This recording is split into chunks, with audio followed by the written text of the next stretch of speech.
সুগারের রোগীরা কি কোনো ফল খেতে পারবে?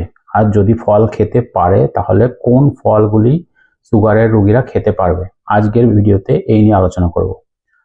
আসলে সুগারের রোগীরা কিন্তু ফল খেতে পারবে, তবে কিছু জিনিস খেয়াল রাখতে হবে। এইটা জানার জন্য আমরা একটু জিআই ইন্ডেক্সটা বুঝে নেব। জিআই ইন্ডেক্স কি?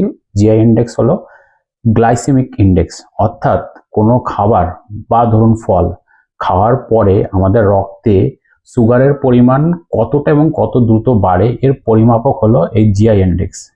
যে সমস্ত খাবারে ধরুন ফল, অর্থাৎ যে ফলে জিআই ইন্ডেক্স খুব হাই, অর্থাৎ যে ফল খেলে আমাদের রক্তে খুব দ্রুত সুগার বেড়ে যায়, সেই সমস্ত ফল আমরা খাওয়া অ্যাভয়েড করব। এবং যে সমস্ত ফলের জিআই ইন্ডেক্স খুব কম বা লো, সেই সমস্ত ফল কিন্তু সুগারের রোগীরা খেতে পারেন। এখন এই লো জিআই ইন্ডেক্স ওয়ালা ফল কোনগুলি?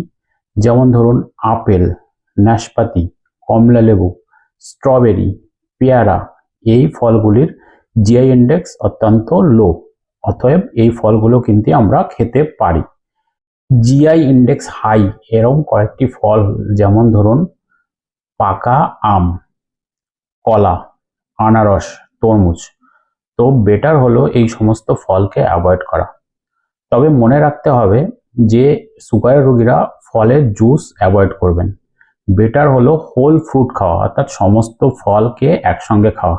এতে কি হবে, ফাইবারের পরিমাণ বেশি খাওয়া হবে, তার ফলে কিন্তু সুগারের পরিমাণ রক্তে কম বাড়বে। এবং মনে রাখবেন, কোনো ফলই বেশি পরিমাণে খাওয়া যাবে না, সীমিত পরিমাণে খেতে হবে, খাবারের মাঝে মাঝে খাওয়া যেতে পারে।